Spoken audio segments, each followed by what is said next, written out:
하나님의 말씀은 요한복음 1장 35절 36절 말씀입니다.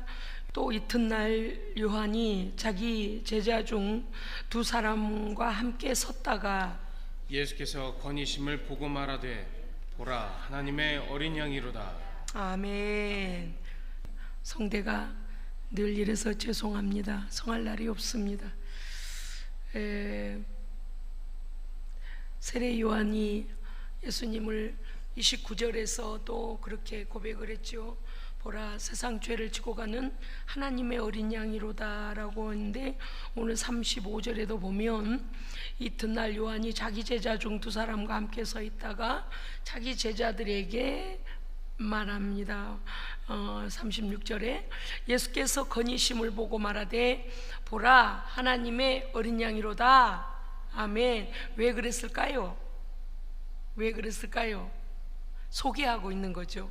왜냐하면 우리가 이 말씀에서 이제 보여지는 것은 신학자들이 40절에도 나옵니다마는 40절에 이게 돼 있죠. 요한의 말을 듣고 예수를 따르는 두 사람 중 하나는 시몬 베드로의 형제 안드레라 그랬어요. 그러니까 35절에서 이튿날 요한이, 세례 요한이죠. 요한이 자기 제자 중 두 사람과 함께 서 있다가 예수님을 소개하고 그 다음에 40절에 가면 그 두 사람 중에 한 사람은 시몬 베드로의 형제 안드레다.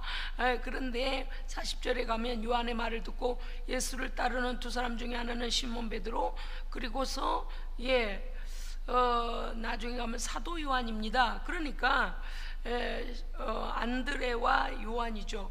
세례 요한을 따르던 사도 요한이 나중에 에베소에서 이 요한복음을 기록합니다. 자기가 보고 예수님의 모든 사역을 보았던 것들을 이렇게 요한복음을 기록하거든요. 그러니까 여기 두 사람은 안드레와 사도 요한인데, 자 우리가 잘 알고 있습니다마는 안드레가 요한이 누구 제자죠? 누구 제자예요? 금방 세례 요한이라 해놓고 목사님 치매예요. 여러분이 그러실지도 모르겠어요. 예수님의 12제자 중에 두 제자예요. 그렇죠. 그 설명을 드리려고 하는 거예요. 왜 이 두 제자에게 보라 하나님의 어린 양이로다라고 소개를 할까요? 세례 요한이 이제 곧 자신은 순교당할 것이고 사명이 끝나게 되지 않습니까? 그래서 세상에 메시아로 오신, 너희들이 구약시대로부터 그토록 기다리고 기다리던 메시아가 오셨다. 그래서 너희들은 나를 더 따를 수 없다. 그래서 그 메시아에게 소개하는 장면입니다. 그래서 좀 헷갈렸죠. 조금 전에 제가 세례 요한의 제자라고 했다가 또 누구의 제자입니까? 그렇게 질문하니까 아니 뭐 앞뒤가 뭐 안 맞는 질문이 나오나 그럴 수 있잖아요. 그런데 시대적으로 세례 요한은 예수님과 오랜 동안을 같이 있지 않습니다. 그는 곧 감옥에 갇히게 되고 목이 잘려져 가죠. 그래서 이제 예수님 본 주인이 나타나신 거예요. 주인공이 나타나신 거예요. 그래서 본인은 나는 광야의 소리다. 그분의 신발끈을 풀어드리기에도 나는 부족하다. 그래서 계속 예수님을 소개하죠. 세례 요한에게서부터 우리가 본받을 점이 참 많이 있습니다. 사람들이 그 정도면요, 그 정도 카리스마면 엄청나게 따랐거든요 당시에. 왜냐하면 400년 암흑기 중간기가 끝나고 나서 어디에 메시아가 오지 않았나, 그들은요 굉장히 큰 메시아가, 큰 선지자가 올 것이라는 말라기서의 말씀을 기억했기 때문에 우리에게 큰 선지자 엘리야와 같은 큰 선지자가 오겠다라고 기다린 거예요. 엘리야의 심정이라고 했는데 그들은 엘리야 때의 그 엘리야 선지자의 능력을 알기 때문에 엘리야와 같은 능력의 선지자가 올 줄 알고 있었던 거죠. 그렇기 때문에 그때의 요한의 그러한 사역은 굉장히 백성들의 눈을 사로잡았습니다. 그런데 아니라는 거예요. 나는 선지자도 아니다. 엘리야도 아니다. 이게 말라기서의 말씀을 가지고 오실 그 큰 선지자입니까? 아니라는 거죠.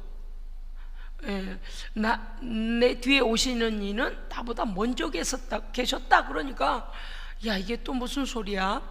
먼저 오셨다는데 왜 우리는 몰라? 먼저 계셨다는데 나는 지상에서 본 적이 없는데 죄의 회개를 외치는 세례 요한보다도 누가 먼저 왔어?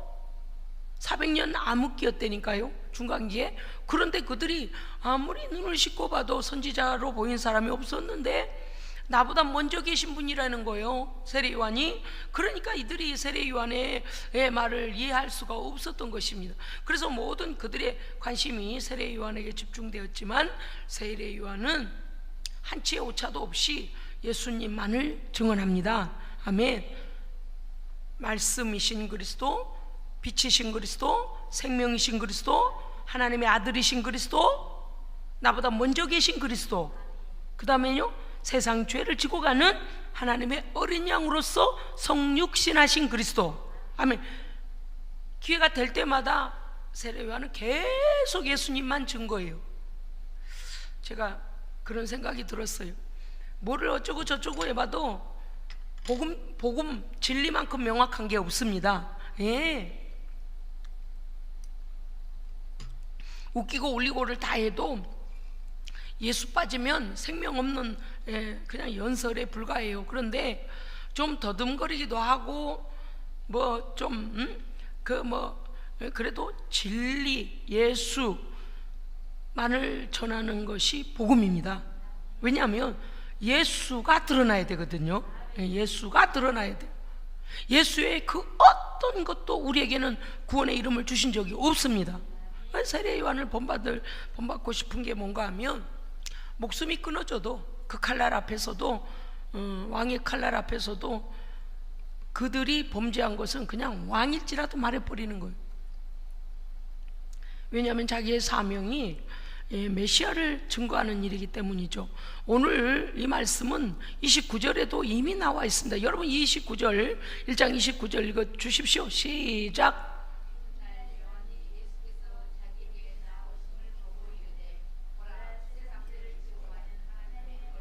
아멘. 10절에 뭐라고 했어요? 내 뒤에 오는 사람이 있는데 나보다 앞서 계셨다. 그는 나보다 먼저 계심이라. 그래, 내가 지금 말하는 이분이다 라는 거죠. 왜 사람들이 이해할 수 없는 거예요? 왜 그럴까요? 그 세례 요한은 성령에 감동된 사람이잖아요. 그러니까 이미 성부를 통하여 성령을 통하여 뭐라고 하셨다고요? 32절에 내가 봄에 성령이 비둘기같이 31절에 그랬죠. 세례를 베풀다가 그 이후에 성령이 하늘로부터 성령이 내려와서 성령이 임하는 것을 보거든 그가 하나님의 아들이심을 증언하라 그랬어요. 이게 맞습니다. 그러니까 그가 세례를 베푼 것도 예수님을 만나기 위해서죠. 그럼요. 물론 그 백성에게는 깨우는 기회는 됐어요. 그러나 그는 완전한 물세례로 완전해지지 않아요. 예수님의 피로 완전해집니다. 오늘도 어린 양에 관한 건 우리가 한번 말씀 찾아봅시다. 출애굽기 12장 가보실까요? 출애굽기 12장 여기에다가 줄을 이렇게 넣어 놓으시고요. 출애굽기 12장 갑시다. 12장 5절부터 14절까지 교독하겠습니다.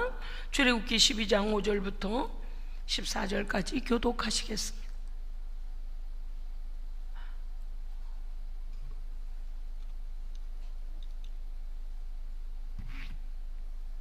너희 어린 양은 흠 없고 1년 된 수컷으로 하되 양이나 염소 중에서 취하고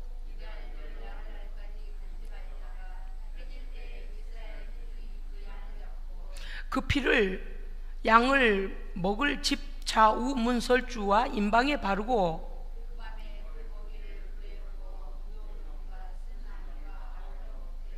날 것으로나 물에 삶아서 먹지 말고 머리와 다리와 내장을 다 불에 구워 먹고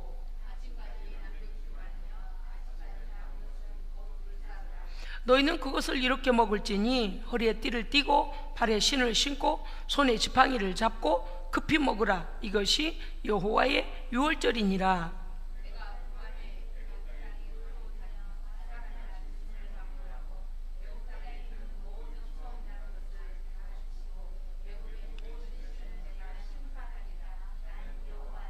내가 애굽 땅을 칠 때에 그 피가 너희가 사는 집에 있어서 너희를 위하여 표적이 될지라. 내가 피를 볼 때에 너희를 넘어가리니 재앙이 너희에게 내려 멸하지 아니하리라.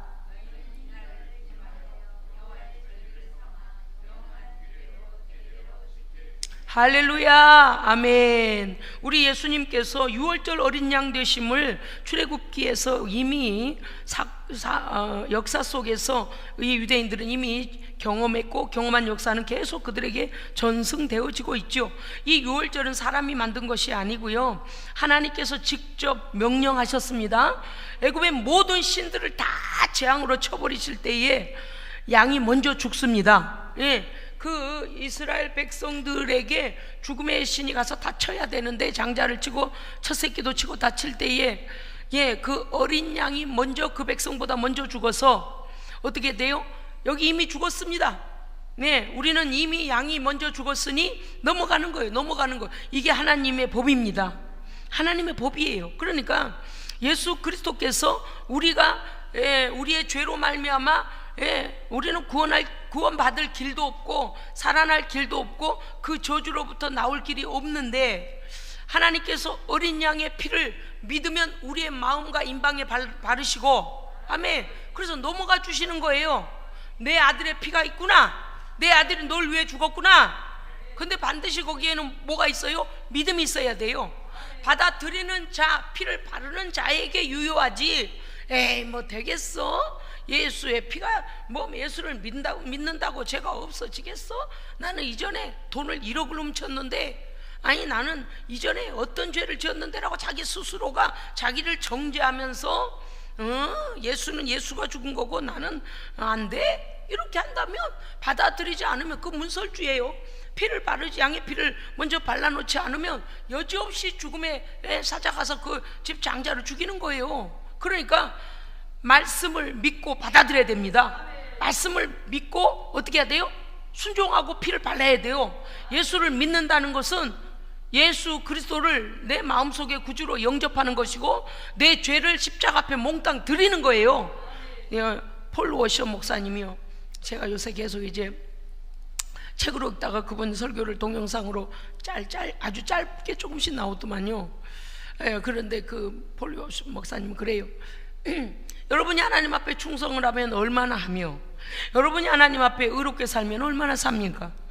아무도 하나님 앞에 우리는 나갈 자격이 없습니다만은, 오직 내 죄 때문에 죄를 들고 나가서 예수의 피를 필요로 하여 예수의 피와 맞바꾼 죄인됨을 고백할 때 하나님을 만날 수 있습니다. 자격은 없어요. 가진 거라고 죄밖에 없어.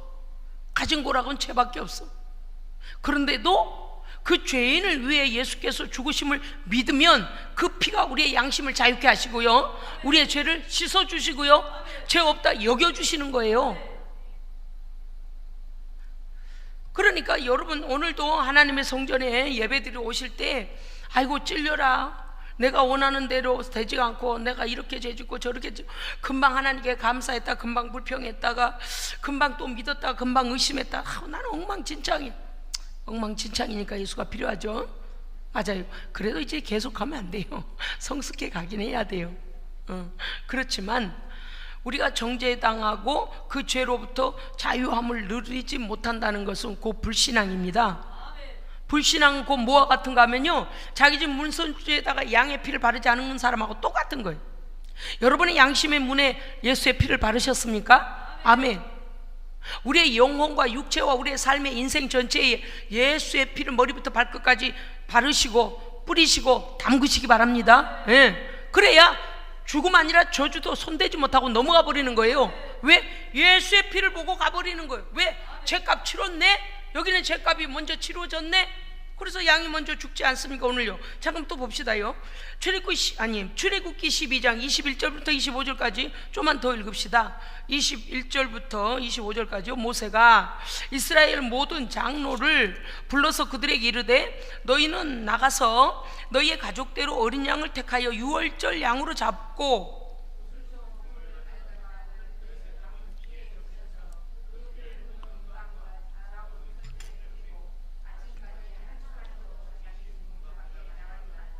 여호와께서 애굽 사람들에게 재앙을 내리려고 지나가실 때에 문 임방과 좌우 문설주의 피를 보시면 여호와께서 그 문을 넘으시고 멸하는 자에게 너희 집에 들어가서 너희를 치지 못하게 하실 것임이니라.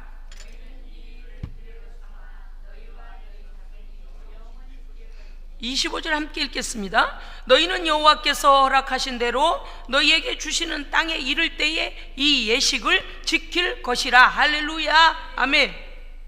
누가 명령하셨어요? 하나님께서 명령하셨어요. 아유, 이 거짓된 자들이요 꼭 그렇게 오도래. 오도 잘못된 보도. 뭐래요? 아이 그거 사람이 다 만든 거야.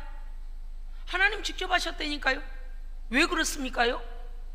어린 양의 피는 여기서부터 예수 그리스도께서 하나님께 우리의 죄값으로 먼저 드려질 어린 양으로 오시고 그분의 죽으심을, 그 피를 믿는 자는 사죄함의 약속이 이루어집니다. 아멘. 그러니까 여기 구약의 역사 속에 그런 일이 있었다네. 눈으로 본 적은 없지만 이래서 끝날 일이 아니다. 왜냐니까 너희 자녀들의, 오늘 말씀하시잖아요. 너희에게 주시는 땅에 이를 때에 이 예식을 지키라 그랬어요. 그 하나님께서 명령하신 예식은요 하나님의 약속이 이루어집니다. 아멘. 그러니까 예수님께서 뭐라 하셨어요? 내가 다시 올 때까지 나를 기념하라라고 하셨죠. 그게 어린 양의 피예요. 할렐루야. 예. 받아 먹어라 내 몸이니 너희를 위한 내 몸이다. 받아 마셔라. 이건 너희를 위하여 흘리는 바 나의 피 곧 언약의 피니라. 그 언약의 피가 이 언약의 피예요. 할렐루야. 구약에는 그림자이고 올 것에 대한 그림자지만 신약에 오면 예수님 자신이 하나님 앞에 드려지는 어린 양 언약의 피를 흘려주셨습니다. 그래서 성찬 예식을 하는 거예요. 언제까지 하라고요? 그렇죠. 주님 오실 때까지. 왜? 잊어버리지 마라. 또 사죄함을 받으라. 아멘. 너희의 구원이 너희에게 공로가 있어서가 아니고 내가 너희를 위하여 죽음으로 인하여 너희가 그 사실을 믿고 그 피를 적용하면 너희의 죄는 회개할 때 다 깨끗함을 받는다. 그것을 알게 하시고 적용하라고 하시는 거예요. 제가 요즘 게을러 가지고요 제정신이 아니니까 여러분이 좀 이해해 주세요. 빨래를 잘 안 해요. 아마 제가 그런 사람이 아니었는데요, 막 잠시라도 수건도 한 번 쓰고 나면 못 참아서 막 요새도 막 그 여전히 삶아서 쓰는 건 똑같습니다만은 우리 아이들이 괴로워요. 그저 막 벌써 한 번 닦고 하면 갖다 그냥 삶아버리고 그거 깨끗하지 않으면 견딜 수가 없거든요.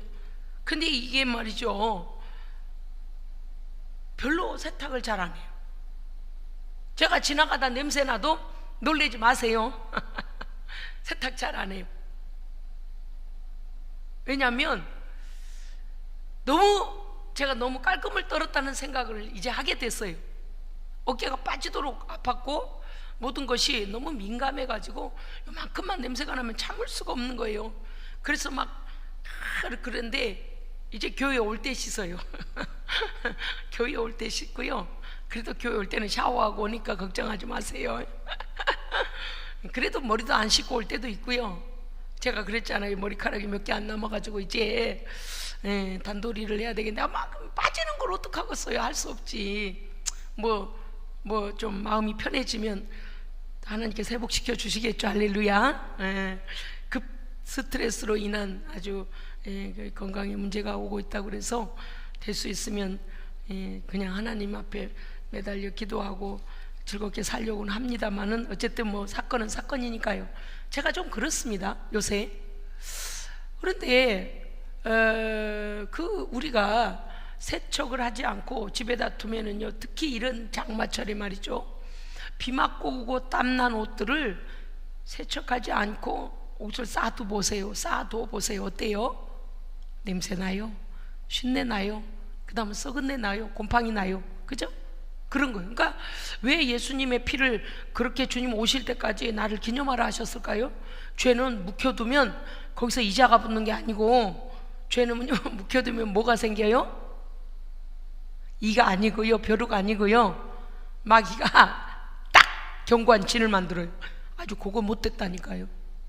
그래서 제깍제깍 회개해야 돼요. 제깍제깍. 그래, 제가 아까 말씀드려요. 제가 정신이 보통일 때는, 정상적일 때는 뭐든지 제깍제깍 아주 막 하든지 막 못 참아요. 더러운 걸 못 참아가지고 우리 애들이 저보고 백혈병이라 그랬어요. 그 이제 우리 애들이 말이 결백증이라고 말해야 되는데 그만, 그거하고 그게 구별이 안 나간 어린이집 다니던 나이였으니까 유치원 다닐 때 우리 엄마는 백혈병이에요 그랬어요. 근데 아직 그거 안 걸렸어요. 그만큼 애들을요, 잠깐만 나갔다 오면요, 손 씻어라, 발 씻어라, 샤워해라, 깨끗한 옷 입어라. 개를 못 키운 이유가, 그 개가 돌아다니면은요 이놈이 털이 빠져요. 또 기분이 너무 좋다 보면 개가 현관으로 뛰쳐나가요. 그러면 강아지를 데리고 또 화장실 가갖고요, 또 발바닥 씻기고 딱, 이게 보통 문제가 아니요. 아주 더러운 꼴을 못 봐가지고요, 제가요 아주 골치가 아픈 사람이에요. 근데 죄도 마찬가지예요. 죄를 즉각 처리하지 않으면 어떤 문제가 생기냐면, 우리 안에서요 처음에는 이게 떠돌아요. 여기 앉았다 저기 앉았다 여기 앉았다 저기 앉았다, 이런 생각이 앉았다가 마음이 앉았다가 막 이러다가 나중에 어떻게 하냐면 스며시 파고 들어가 자리를 잡아요. 자리를 잡은 다음에 뭐라 하냐, 거짓을 계속 알려요. 이 뇌 속에 자리 잡았고 육체적으로 실제로 주저앉아 있습니다만은 그것이 왔어요. 계속 거짓 정보를 줘요. 계속. 누구에 대한 거짓 정보를 줄까요? 하나님에 대한 거짓 정보를 줘요. 믿음에 대한 거짓 정보를 주고요, 구원에 관하여 거짓 왜곡된 것을 계속. 그래서 나중에는 속고 세뇌되고 거기에 그만 자기 인생을 팔아버리는 거예요. 그래서 돌아올래야 돌아올 기운이 없어, 힘이 없어요. 왜? 분별력을 잃어버린 거예요. 세뇌가 돼버린 거예요. 그리고 뭐라고 그러냐? 자기의 입이 하나님의 말씀을 반박을 하고 있는 거라. 이게 마귀 앞잡이가 돼버리는 거예요. 다 속았다? 일생 속았네? 하나님한테 일생 속았네? 이렇게 돼버려요. 그런데요 여러분, 비교 종교학을 공부해 보면은요 한심하기가 짝이 없다니까요. 그들이 말하는 성인이라고 말하는 세계 4대 종교의 교주랄까요? 그들이 숭상하는 어떤 자들. 그런데 그들은 어때요? 우리가 똑같이 죄로 인하여 죽었습니다. 부활한 자가 아무도 없어요. 죄를 이긴 자가 아무도 없어요. 자기 자신도 구원을 얻지 못하여 좀 잘난 소리 좀 하다가 보리수 나무 아래가, 나는 본 적은 없어요.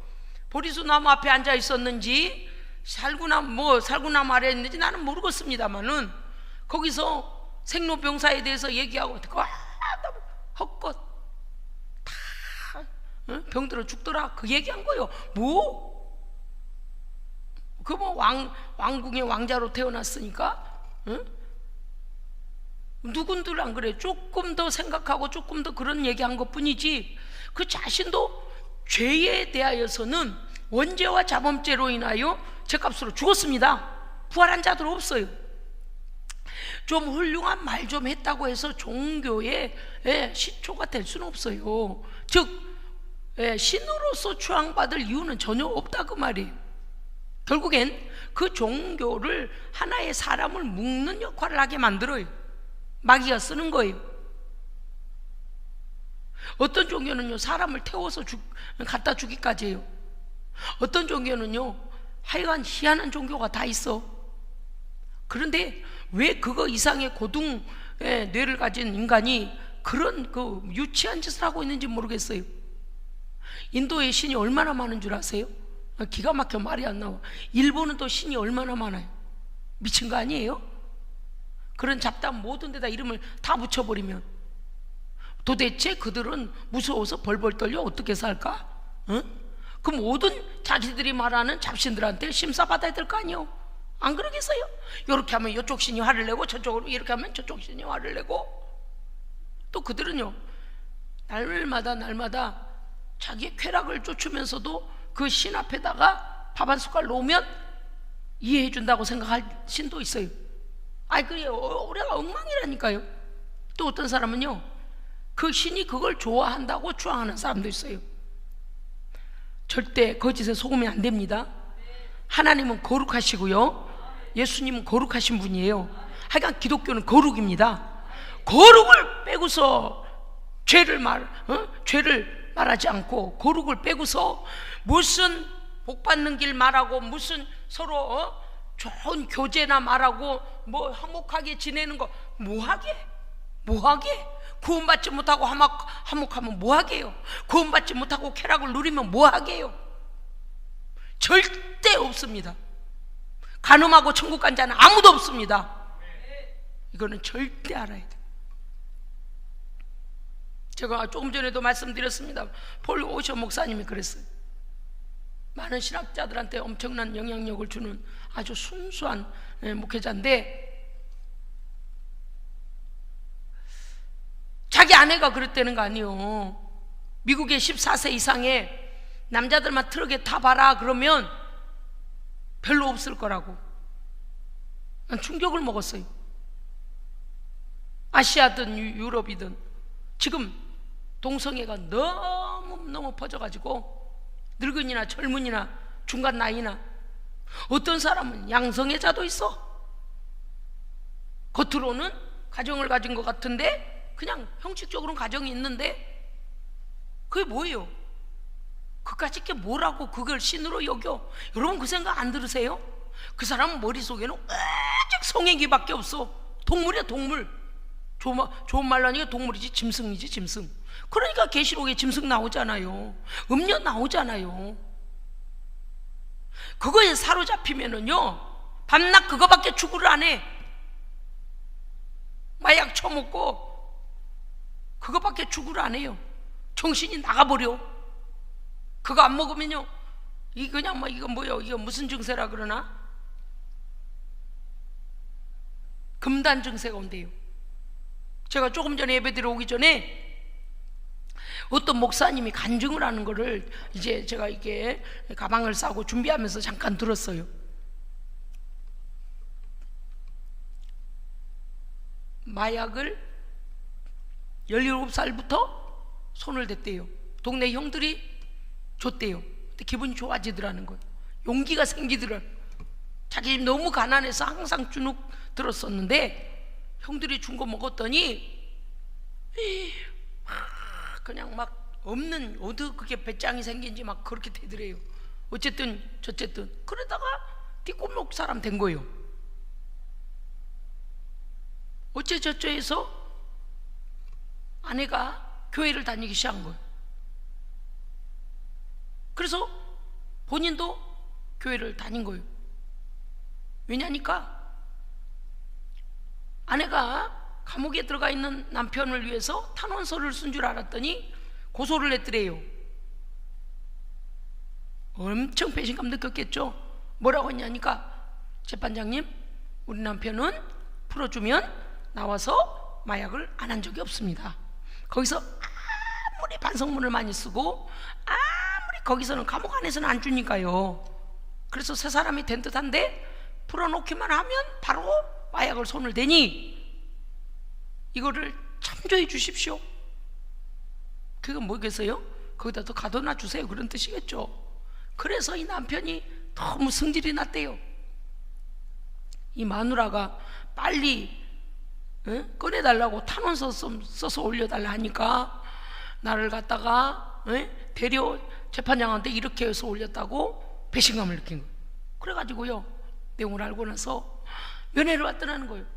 내용도 모르고 남편이 알고 있는 걸 모르고 면회를 오니까 이 남편이 막 성질이 나더라는 거죠. 이제 그냥 나겠습니까? 배신감 느꼈겠죠. 그런데 이상하더라는 거예요. 그 안에서는 그 약을 주지도 않는데 자기 마누라가 앞에 와 있는데 어떤 남자하고 같이 와 있더라는 거예요. 환각 증세가. 에? 자기 부인만 와 있는데 어떤 남자를 데리고, 그래서 막 신경질이 더 나버린 거예요. 나를 감옥에다 쳐넣어놓고 재판장한테는 그렇게 써놓고 지금 바람이 났냐고 막 소리를 질렀다는 거예요. 그러니까 전영감이 왜 저러나 그랬다는 거예요. 그래서 자기가 이제 그 얘기를 해요. 이게 환각 증세가 오면 없는 게 있는 걸로 보이고 있는 것도 헛것으로 보이고 왜곡되어져 보인대요. 자기 아내 한 사람만 면회를 왔는데 남자하고 둘이 면회 온 걸로 보인다는 거예요. 막 미치겠다는, 자기 마음에, 자기는 갇혀 있으니까. 어떨 것 같아요? 봐요. 그게 뭐라고? 마약이요. 응? 마약. 어때요? 귀신은 왜곡시킨다니까요. 예? 진리를 왜곡해요. 그래가지고 대충 들으니까 그래요. 거기를 들락날락 하다가 아내가 이제 교회를 다니기 시작했는데 하나님한테 부탁을 했다는 거예요. 하나님, 우리 남편 좀 제발 마약 좀 끊게 해달라고. 감옥에서 나와가지고요, 또 거기를 몇 번 들락거리다가 이분이 남편이 내가 당신처럼 교회만 왔다 갔다 하지 않고 나는 아예 신학교를 들어가 버려야 되겠다 그랬대요. 제대로 믿었고 제대로 마약을 끊어야 되겠다. 그래가지고 신학교를 갔다는 거예요. 이제 공부를 다 마치니까 목사 안수를 받으라 그러더래요. 그래 목사 안수를 받았대요. 근데 마약이 안 끊어지더라는 거예요. 이미 그거를 날라다 주는, 응? 그 뭐라 그래, 중간에 하는 사람 보고 뭐라 그런데, 공급책도 있고 어디서 사는지도 알고 돈만 생기면, 응? 싼 거부터 비싼 거까지 그거 공급받고 잠깐 동안. 그러니까 얼마나 이 마약이 무섭냐고 말이에요. 응? 그 목사님이 그래요. 뼛속 혈관 세포까지 들어가서 그것이 딱, 그 뭐라 그러나요? 그 잡초 뿌리가 확 내려있듯이 장악을 딱 해버린대요. 그 환각 그것 때문에 끊어지지가 않는데요. 동성애도 그렇대요. 아주 죄 짓는 일은 마귀가, 이 시대에 간음, 쾌락, 음맹, 음란 다 똑같은 거예요. 같은 것들이요. 그래서 이제 금요 철야 기도를 안 하고 금요일부터 친구들이랑 놀다가 오는데 목사님이 금토일 이제 주일날은 설교를 해야 되니까 오는 거예요. 토요일날 밤늦게 들어와요. 내 아내가 볼 때 이상하더라는 거예요. 저렇게 목사가 기도를 안 하고 뭘 하는 걸까? 이상하다. 그 사람은 본업이 하나뿐이니까. 그래서 아내가 그랬다는 거 아니요? 당신 마약이에요? 이미 알고 있는데 아니라고 말을 못했대요. 기가 막힐 노릇이죠. 기가 막힐 노릇. 금요일부터 가면 마약 친구들하고 그 같이 나눠서 그 환각에 빠지는 자들하고 또 그걸 즐긴다는 거예요. 그리고서 주일날은 아무 일도 없는 것처럼 목회를 하고, 설교를 하고, 아내가 노발대발해가지고 당장 목사 사임하라고. 그게 사기치는 거지. 어디 당신이 목사냐고. 신학교 나왔다고 다 목사냐고. 마약에 중독이 돼가지고 그렇게 하고 다니면서 무슨 막 그러면서요. 저 우리나라 얼마나 퍼져 있나 모르겠습니다. 뭘로 가능할까요? 동성애자들도 그렇대요. 돌이켰다고 생각하는데 틈만 나면 또 확 빠져버린다. 우리 주변에 그럴 가능성이 있는 사람들 그냥 방심하면 안 됩니다. 기도해 줘야 되고요. 네, 절대적으로 그러면 안 되는 거예요. 음란하고 이 마약하고 이런 건 빠져나오기가 힘들대요. 그 목사님 자신이 그랬어요. 내가 목사가 돼가지고도 마약의 유혹이 너무 힘들더라.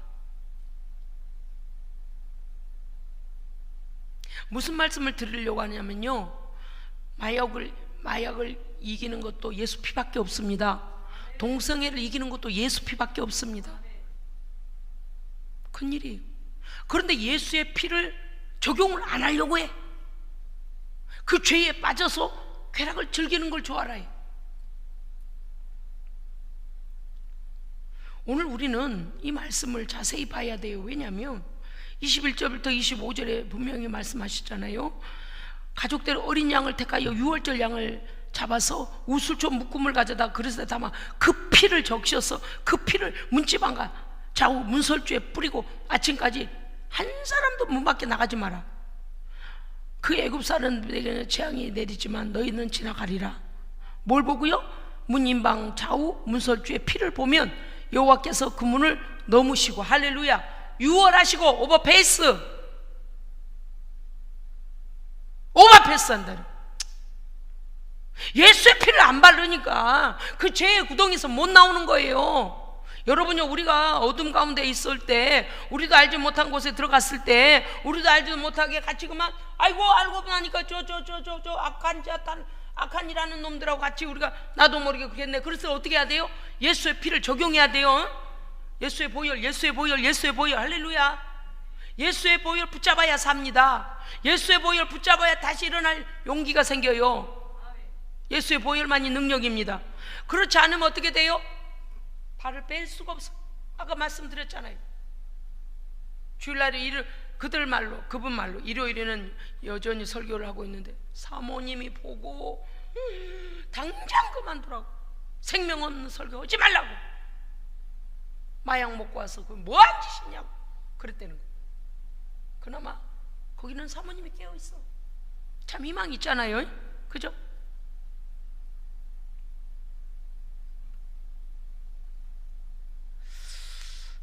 어린 양의 보혈을 우리는 우리 믿음의 모토로 삼아야 됩니다. 기초로 삼아야 돼요. 그 피값 위에 교회가 세워지고 그 피값으로 구원 얻고 그 피를 보시고 우리를 생명록에 기록해 주시고 그 피를 보시고 우리를 보호하시고 하나님의 모든 축복의 약속을 이루시고, 예수의 피 때문에 그러는 거예요. 그분이 오셨다니까요. 이 세례 요한이 사역할 당시에 그분이 오셨는 거예요. 그렇기 때문에 안드레와 사도 요한을 예수님께 보내는 거예요. 왜? 나는 회개의 물 세례를 베풀 뿐이지만 그분은 나보다 먼저 계신 하나님이시고 선지하신 하나님이시고 불과 성령으로 세례를 주실 분이라 그분에게 세례 받으면 어떻게 된다고요? 거듭남이 인침을 받습니다. 확증이 옵니다. 생명록에 기록됩니다. 이게 어떻게 세례를 물세례 주는 세례 요한의 세례하고 같겠냐 그 말이에요. 지금 우리는 어때요? 성부와 성자와 성령의 이름으로 세례 받으면 예수의 피로 우리의 죄가 씻어지고 하나님 나라의 생명록에 기록됩니다. 그러니까 예수의 피를 빼놓고는 그 뭐 또 말할 수가 없다는 거. 하나님의 어린 양이라는 게 무엇입니까? 우리의 죄로 말미암아 누군가는 죽어서 생명값을 내놔야 하는데 누가 사람이 죽는다 해도 그 사람의 생명값으로는 그 자신도 구원받지 못한 자이기 때문에 자기의 죄도 해결 못한 자가 남을 위해 죽어준다고 될 일이 아니에요. 그래서 죄 없는 분이 오신 거잖아요. 아멘. 죄 없는 분이 오셔서 어떻게 해요? 하나님의 의를 이루시고, 그래서 그 피를 보시고 그 피를 적용하는 자마다 죄 없다 해주시고, 사망 권세 무효, 저주 무효. 그게 왜? 예수 피 때문에 그래요. 그러니까 예수 피의 권능입니다. 오늘날은 그러면 목사님 2023년도인데 예수님의 피값이 좀 약해지지 않았을까요? 전 세계인들이 갖다 쓰고 전 세계인들이 외쳐대니까 예수님의 피의 권능이 약해졌을까요? 아닙니다. 여전하십니다. 여전해요. 그래서 많이 적용하십시오. 특히 우리의 가족들 중에 죄에 빠져 있거나 하나님께 오는 걸 거절하고 있거나 아직도 죄 가운데서 헤매는 그런 사람들에게 예수의 피를 계속 적용하십시오. 할렐루야. 그러면 어떻게 돼요? 여러분, 율법은 죄에 대하여 뭘 하게 해줄까요? 율법 깨닫게도 하고 또 뭘 할까요? 제재해줘요. 다시 말씀드리면 우리가 보세요. 횡단보도 앞에 신호를 이렇게 대기하고 있으면 사람 그림에 파란불이 들어오면 어때요? 건너잖아요. 빨간불이 들어오면 아이고 건너려고 막 했는데 빨간불이 딱 바뀌어요. 그럼 어때요? 수도발뿐만 아니라 뒤로 물러나죠. 찾길에 발 넣으면 안 되는 거예요. 그죠? 그래서 율법을 보면서 아 이게 죄구나, 이건 물법이구나 라고 죄를 제재하는 역할을 해요. 율법은 죄를 보게 하고 깨닫게 하고 제재하는 역할을 해요. 그런데 완전한 죄 속죄까지는 못합니다. 왜 그럴까요? 우리가 율법을 100% 지킬 수 없기 때문이고, 아담으로부터 죄의 본성을 가진 우리가 하나님 앞에 온전치 못하기 때문에 우리는 율법의 행위로 구원받을 수 없습니다. 율법의 말씀은 뭘 한다고요? 우리의 양심을 깨우고 죄를 제재하고 깨닫게 하고, 그 제재하는 역할까지 해요. 그래서 우리를 어디로 인도해요? 예수의 피 앞으로, 십자가 앞으로 인도하는 거예요. 율법이 몽학 선생처럼 이렇게 우리를 끌어다가 나는 너를 의롭게 할 수 없어. 왜? 네가 100% 못 지키니까, 아담도 못 지켰으니까. 그런데 예수의 피가 너를 죄로부터 자유케 해. 그래서 율법이 우리를 제재해서 어디를 데려다 준다고요? 속죄함 받을 예수의 십자가 앞에다 데려다 주는 거예요. 이게 말씀이 우리를 아하, 우리의 힘으로는 할 수가 없구나, 절대 의롭게 살 수가 없구나, 우리의 생각하는 것도 죄의 본성에서부터 시작하는 거니까 성령의 불이 오네. 하나님께서 기뻐하시는 것 같아요. 나는 잘 몰라요. 나는 하나님의 눈치 보고 사는 사람이라 이 설교를 제대로 하고 있다고 응원을 해주신 건가? 왜 성령의 불이 오지? 아니, 있어요. 강하게 올 때가 있거든요. 강하게 딱 임재하실 때가 있어요. 성령님이 임재하실 때가 있어요. 여러분요, 성령님이 임재하실 때 마음으로 받아들이세요. 저도 성령 충만 주세요. 저도 성령의 불 주세요. 여러분이 끌어당기세요. 근데 설교하다가 좀 성령의 불이 아까보다 더 강화가 됐네요. 예수 그리스도의 십자가 앞으로 율법이 몽학선생처럼 데려가요. 근데 이 예수의 피를 적용하지 않으면 천국에 갈 수 없습니다. 여러분요, 예수의 능력, 그 피의 능력은요, 오늘까지 죄짓고 자빠졌다가 왔어도 오늘 죄 용서 받습니다. 얼마나 능력 있는데요.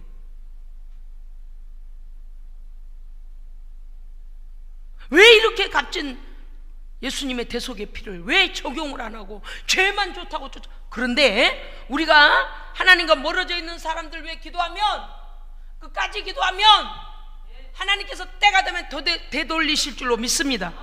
왜요? 우리가 하나님께 의탁하고 기도하면 우리와 그들이 싸우는 게 아니고 그들과 하나님이 싸우는 거예요. 그들과 하나님의 말씀이 싸우는 거예요. 그들이 예수의 피를 대적하는 거예요. 근데 우리는 예수의 피에 맡겨요. 하나님께 맡겨요. 그러면 싸움은, 전쟁은 누구에게 속한 거라고요? 하나님께 속한 거예요. 예수의 피가 해결해요. 그래서 절망할 것도 없어요. 믿고 구합니다. 할렐루야. 그래서 우리 가족들한테 예수피 그 모든 이 악의 권세들이 이 설교는 안 들어야 돼. 반대할 사람은 아주 설교 듣지도 말어. 복음을 반대할 사람은 아주 듣지도 말어. 나는 당신들이 듣고 구원 얻을까봐 겁나. 당신들이 혹시 듣고 회개할까봐 겁나. 아니, 그렇게 하란 말이에요. 반어법을 쓴 거예요. 저 목사 왜 저러냐? 그러면 안 돼요. 그래야 되기 때문에 제가 그러는 거예요.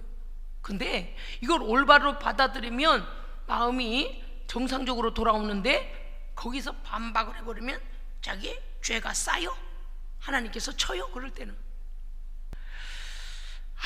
무슨 일을 하고 계시네요. 그죠? 하나님께서 이 장소 외에서도 일하고 계십니다. 네, 예수님의 피만큼 능력 있고 생동감 있고 사실이고, 왜? 그날 다 양의 피를 바른 자는 살아났어요. 죽음 한과는 관련 없이 어떻게 했어요? 탈출하여 홍해를 지나갔습니다. 실제잖아요. 할렐루야. 하나님의 약속은 실제예요. 어린 양의 피도, 짐승의 피도 그들을 애굽에서 탈출시키기까지 죽음이 건너갔다면 하물며 하나님의 아들의 피는 얼마나 능력이 있겠습니까? 아멘. 우리가 그 예수의 피를 믿는 겁니다. 그 예수의 피를 가졌습니다. 그 예수의 피로 삽니다. 그렇기 때문에 천국문에 가서 그 앞에 가서 우리에게 물어보신다면, 하나님, 나는 아무리 의롭게 살려고 해봤자 저주받은 죄의 본성이 나를 자꾸 자빠지게 하지만 예수의 피에 의지하여 내가 여기까지 왔습니다. 예수의 피가 나를 깨끗게 하심을 믿습니다. 나를 보지 마시고 하나님의 아들 어린 양 예수의 피를 보시고 구원해 주심을 믿고 여기까지 왔습니다. 그러면 통과입니다. 그 통과예요. 그러니까 아까도 말씀드렸잖아요.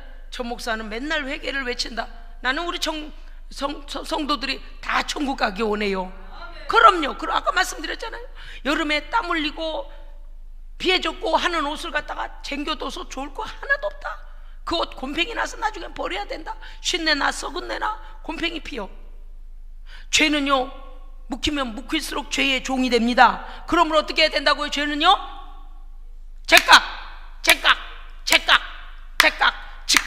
즉각 회개해야 돼요. 빨리 씻어서 탁 틀어서, 요새는 건조기라는 게 나왔는 모양이요. 넣으면 그냥 건조돼 갖고 나온대. 아야, 갈수록 세상이 참 그런 세상이 되고 있나 봐요. 사랑하는 성도 여러분이요, 우리 예수님께 모든 성도들은요, 예수님의 피로 삽시다. 예수님의 피의 흔적을 가지십시오.